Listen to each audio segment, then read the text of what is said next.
Hello दोस्तों, आप लोग को सादर प्रणाम। उमाकांत सर के जीएस क्लासेस में ठीक, आज हम देखते हैं हिंदी का पाठ्यक्रम जो कि अन्य सभी प्रतियोगी परीक्षाओं के लिए उपयोगी है। इन पाठ्यक्रमों की चर्चा करके फिर आगे हम इन पाठ्यक्रमों पे बात करेंगे। जो आपके पाठ्यक्रम है इस पे चर्चा करते हैं। देखिए, आपका जो हिंदी है, हिंदी में यहाँ पे दो चीज़ें लगी होती हैं आपके प्रतियोगी परीक्षाओं में। एक आपका पहला खंड होता है व्याकरण का, दूसरा खंड होता है आपका साहित्य का। जो व्याकरण का खंड होता है वो कहीं न कहीं आप देखेंगे इस सभी एग्जामों में लगा हुआ है, जिसमें भी हिंदी है प्रतियोगी परीक्षा में। तो आपका जो व्याकरण है, व्याकरण में कई चैप्टर आते हैं और इन चैप्टरों पे हम चर्चा करेंगे और कौन कौन से चैप्टर हैं और कौन कौन से अध्याय हैं, किनको पढ़ना है किनको नहीं पढ़ना है। आपके जितने भी प्रतियोगी एग्जाम हैं उन सभी एग्जाम के लिए ये आपको बहुत ही बेस्ट मौका है आपको पढ़ने का। दूसरा आपका जो साहित्य लगा है, साहित्य भी आप पढ़ सकते हैं। साहित्य में आपका जो आपको चार काल मिलेंगे, चारों काल को हम पढ़ेंगे। उसका जो नामकरण है और काल विभाजन है उसको भी देखेंगे। उसमें पत्र पत्रिकाएं और आधुनिक काल के जितने भी आपकी कविताएं, कुछ वाक्य हैं, उसके वाक्य को देखते हुए हम इस चीज़ को हिंदी को धीरे धीरे अपने समापन की तरफ ले चलेंगे। आइए चर्चा करते हैं अपने पाठ्यक्रम पे। जो हमारा पाठ्यक्रम है उसके बारे में देखते हैं। पाठ्यक्रम की मैं बात करूं तो आपका जो पहला लगा है व्याकरण है। व्याकरण की मैं बात करूं तो सबसे पहले आप व्याकरण को पढ़ेंगे तो सबसे पहले अगर जिस सब्जेक्ट का आप व्याकरण पढ़ते हैं तो वहाँ पे आपको भाषा मिलती है, चाहे कोई भी सब्जेक्ट हो, चाहे आपका अंग्रेजी हो, चाहे हिंदी हो, उर्दू हो, चाहे संस्कृत हो। सबसे पहले हम भाषा को समझते हैं, ठीक है। तो आपके सिलेबस में सबसे पहले भाषा लगा है और भाषा क्या होता है उसके बारे में जानेंगे। भाषा की उत्पत्ति और उद्भव कैसे हुआ, कैसे कैसे हमारी भाषा डेवलप की, अपनी इतनी ऊंचाई पे आज विश्व स्तर पे आपको हिंदी को जानने का जो मौका मिला वो कैसे कैसे वहाँ तक हम पहुँचे, उसके बारे में हम चर्चा भी करेंगे। तो आपके व्याकरण के मैं संदर्भ में अगर बात करूँ तो जो आपका पहला चैप्टर या पहला जो लगा है वो है आपका हिंदी भाषा। क्या लगा है दोस्तों? हिंदी भाषा। हिंदी भाषा के संदर्भ में आपकी हिंदी जो भाषा है, भाषा क्या होती है, भाषा का उदय कैसे हुआ, ठीक है, भाषा किसे कहते हैं, इन सब तमाम चीज़ों को हम देखते हुए इस भाषा को ख़त्म करेंगे। फिर उसके बाद आता है हिंदी भाषा का उद्भव। हिंदी भाषा का उद्भव कैसे हुआ, उन उद्भव के बारे में देखेंगे। उद्भव जैसे ही धीरे धीरे हिंदी का उद्भव होता है, फिर जैसे ही उद्भव हिंदी का हो जाता है, देखते हैं हमारा जो समय होता है 1000 ईस्वी सन में। फिर उसके बाद धीरे धीरे आपका उसके विकास की धीरे धीरे बात की जाती है। उसके विकास में आपके कुछ प्रमुख व्यक्ति और प्रमुख संस्थानों का इसमें भाग होता है या उनके अहम भूमिका होती है। देखते हैं कुछ जो उनके संस्थान हैं और प्रमुख विद्वान हैं या प्रमुख व्यक्ति हैं उनको देखेंगे। यहाँ से भी प्रश्नों की संभावना खूब ज़्यादा बनी रहती है। और उसके बाद आपका लिपि जो होती है, लिपि का उद्भव और विकास के बारे में यहाँ पे चर्चा किया जाएगा। उसके बाद लिपि का उद्भव और विकास, लिपि का उद्भव और विकास क्या होता है उसके बारे में हम चर्चा करेंगे, ठीक है। तो लिपि का उद्भव कैसे हुआ और उसके विकास के बारे में कैसे देखेगा। लिपि में एक ही लिपि में कितनी भाषाएं आती हैं या किसके अंतर्गत आती हैं, इन चीज़ को हम देखते हुए आगे बढ़ेंगे। फिर आपका अगला जो लगा होता है हिंदी व्याकरण। हिंदी व्याकरण की मैं बात करूँ तो हिंदी व्याकरण एक आपका बड़ा टॉपिक है, ठीक है। और उसको हम टॉपिक को कई भागों में विभाजन करते हैं हिंदी व्याकरण को। पहले ये देखेंगे हिंदी व्याकरण है क्या, ठीक है। फिर भी इसका काल विभाजन देखेंगे कैसे कैसे क्या है।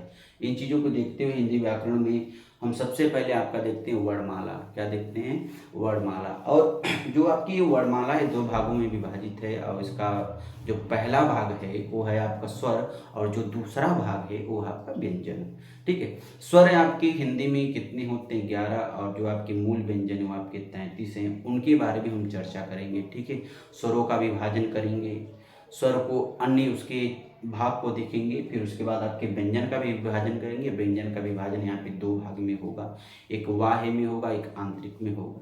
वाह्य में आपके 4 हैं और आपके आंतरिक में 2 हैं। फिर उन दोनों पार्टों के 2-2 हैं।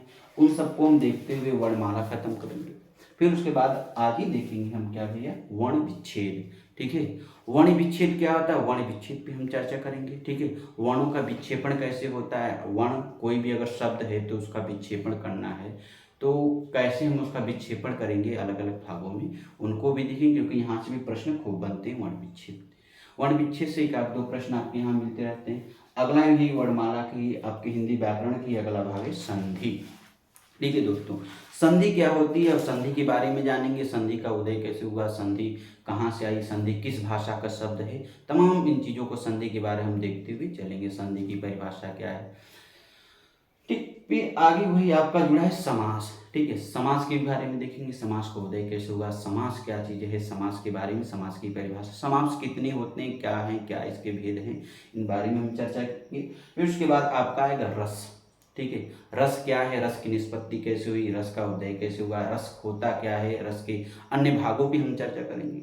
उसी तरह फिर आगे आपका मिलेगा छंद, और छंद को देखेंगे। ठीक है, छंद किसे कहते हैं, छंद की परिभाषा क्या है, छंद कितने प्रकार के होते हैं, छंद होते हैं तो कैसे होते हैं, वर्णिक छंदों का निर्माण कैसे होता है, तो मात्रिक छंदों का निर्माण कैसे होता है। ठीक है, मुक्तक छंद क्या है, उनके बारे में थोड़ी बहुत चर्चा करके हम आगे बढ़ेंगे। फिर उसके बाद आपका अगले टॉपिक इसी में लग जाएगा अलंकार। ठीक है, अलंकार लगेगा और अलंकार को देखेंगे, अलंकार क्या होता है, अलंकार के कितने भाग होते हैं, और इस पे कई ऋषि लोग और कई लेखक लोग इस पे चर्चा किए अलंकार के बारे में। अलंकार कितना होता है, अलंकारों की संख्या जो अनगिनत है तो किस माध्यम से है, कितने लोगों ने क्या क्या संख्या बताई है, और अलंकार आपके हैं क्या, उन पे भी हम चर्चा करेंगे। आगे वही आपका आता है संज्ञा।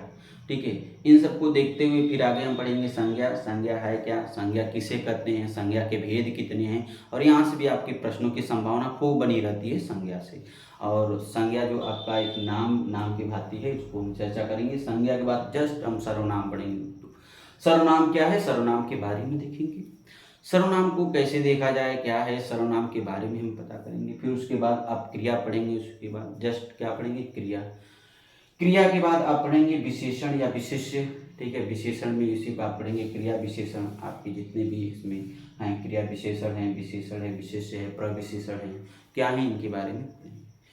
उसके बाद आपका आता है वाच्य। वाच्य क्या होता है, वाच्य के बारे में पढ़ेंगे। वाच्य कितने होते हैं, आखिर ये अलग अलग वाच्य हैं, क्यों हैं ये अलग अलग वाच्यों का निष्पत्ति क्यों है, इनके बारे में देखेंगे। फिर उसके बाद आप पढ़ेंगे लिंग हैं, फिर वचन है। आपके हिंदी में कितने लिंग है, लिंग आपके हिंदी में दो ही हैं, एक आपका पुरुष है, दूसरा स्त्री है। उसी तरह आपके वचन भी हिंदी में कितने हैं, दो ही वचन है, एक है और इन दोनों के बारे में चर्चा करके फिर आगे हम आ जाएंगे कारक पे। ठीक है, तो कारक भी आपसे, कारक से भी यहाँ प्रश्न खूब बनते हैं, और कारक को भी देखेंगे, कारक कितने होते हैं, अगर होते हैं हिंदी में तो कितने, क्या हैं, कारक के बारे में जानकारी। कारक के बाद फिर आ जाएंगे भैया आपके जो आरो के संदर्भ में अगर मैं बात करूँ तो यहाँ पे आपके 6 चैप्टर यहाँ से लगे होते हैं। आरो में भी यहीं पर हिंदी में हम देखते हैं, जो पहला आपका होता है पर्याय होता है, विलोम होता है, फिर उसके बाद आपका तद्भव तत्सम है, फिर आपका वही मुहावरा है, अनेक शब्दों के लिए एक शब्द है, और आपका विशेषण विशेष्य है, और फिर उसके बाद एक आता है शुद्धि अशुद्धि। ठीक है, शुद्धि और अशुद्धि यहाँ पे छूट गया, शुद्धि अशुद्धि को मैं यहाँ पे पुटअप कर दे रहा हूँ। ठीक, शुद्धि अशुद्धि यहाँ पे आपके आर बारे में पूछता है। ठीक है, लिखते हैं शुद्ध और अशुद्ध करने के लिए आता है, शुद्ध और अशुद्ध। ठीक है, ये आपके 6 टॉपिक यहाँ से जुड़े हुए थे, और को मैं हाईलाइट कर दे रहा हूँ क्योंकि आगे आपको विशेष करके एग्जाम है। तो पर्याय है, विलोम है, तद्भव तत्सम है, और आपका यहाँ पे लोकोक्ति नहीं रहता है लेकिन मुहावरा होता है। अनेक शब्दों के लिए एक शब्द है, विशेषण विशेष है, और शुद्धि और अशुद्धि। देखेंगे आपके 6 टॉपिक हैं, 1 2 3 4 5 आपके यहाँ पे 6 टॉपिक जुड़ी हुई हैं, और 6 टॉपिक में इन 6 टॉपिक पे आपको ध्यान देना होता है, क्योंकि इन्हीं 6 से आपके 60 प्रश्नों की संभावना होती है। और ये 60 प्रश्न आते हैं, बहुत ही आसान आते हैं, आपके 10-10 क्वेश्चन रहते हैं। इनको केवल आपको क्या करना होता है, रटना होता है, जितना आप पढ़ लेंगे वो आप ही का बनता है।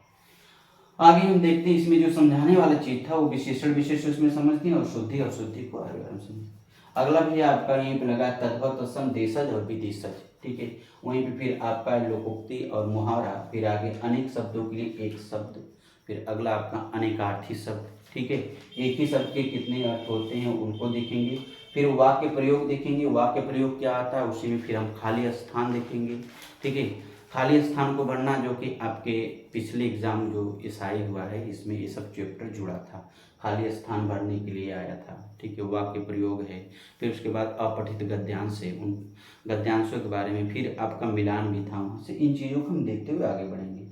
फिर आपका ये सब आपके चैप्टर जो इसमें कुछ एक आध दो छूटे हैं उनको हम पूरा कंप्लीट करके फिर उस पर आपको प्रश्न पत्र दिया जाएगा। ठीक है, प्रश्न पत्र आपको ऑनलाइन मोड में ही दिया जाएगा आपको करने के लिए। हर एक टॉपिक का अलग अलग प्रश्न पत्र आपको दिया जाएगा, इन प्रश्न पत्रों की भी चर्चा होगी। ठीक है, फिर वहीं ये आपका जैसे ही आपका ये वाला टॉपिक या ये वाला आपका पार्ट खत्म होता है, भाग खत्म होता है व्याकरण का, फिर जस्ट उसी के बाद हम पढ़ते हैं साहित्य की बातें।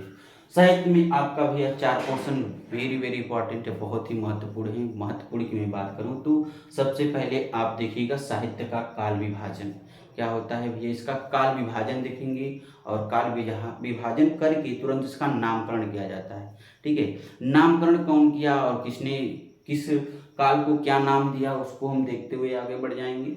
अब जैसे ही देखेंगे फिर आदि काल के बारे में जानकारी लेंगे, भक्ति काल के बारे में, रीति काल के बारे में, आधुनिक काल के बारे में। इन चारों कालों के बारे में इनका समय के साथ इनकी पूरी जानकारी लेते हुए आगे बढ़ेंगे।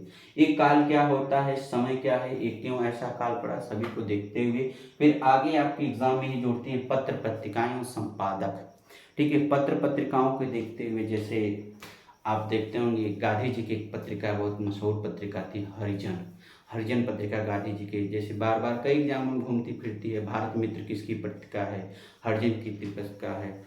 हिंदुस्तान किसकी पत्रिका है, ठीक है, मर्यादा किसकी पत्रिका है। तमाम ये पत्रिकाएं, इन पत्रिकाओं से प्रश्न आते रहते हैं। सरस्वती पत्रिका के संपादक कौन है, इसका संपादक कहाँ से होता है। ये पत्रिकाएं आपके बहुत ही महत्वपूर्ण एग्जाम में आपका युग में देखते हैं। फिर आपके यहीं पे आगे प्रमुख रचनाएं। ठीक है, जो प्रमुख रचनाएं तो हिंदी में देखिए, रचनाएं तो हिंदी में कई हैं। ठीक है, अगर ढूंढा जाए रचनाओं की तो लगभग हम 50,000 पा जाएंगे रचनाएं, लेकिन उसमें क्या महत्वपूर्ण है हमारे एग्जाम की दृष्टि से क्या है उसको हम देखेंगे। ठीक है, प्रमुख रचनाएं। फिर इन सबको जैसे ही हम कंप्लीट करेंगे अपने प्रश्न पत्र पे आएंगे। ठीक है, किस पे आएंगे, अपने प्रश्न पत्र पे। और प्रश्न पत्रों को वहाँ पे देखकर फिर उसके बाद हम अपना आगे से देखते हैं, फिर आगे से हम इस चीज़ को हम नोट करते हैं। ठीक, आज के लिए जो हमने आपको सिलेबस बताया उस पर क्या आपको समझ से क्या उसमें क्या कमियां रह गई क्या है, ठीक है, उसको आप कमेंट में ज़रूर बताइएगा। ठीक है, अब तक के जुड़ने के लिए आपको बहुत बहुत धन्यवाद। ठीक है, सादर आप लोग इस चैनल में आप लोग आमंत्रित हैं, जरूर जुड़ते रहिए, देखते रहिए आपका अपना चैनल।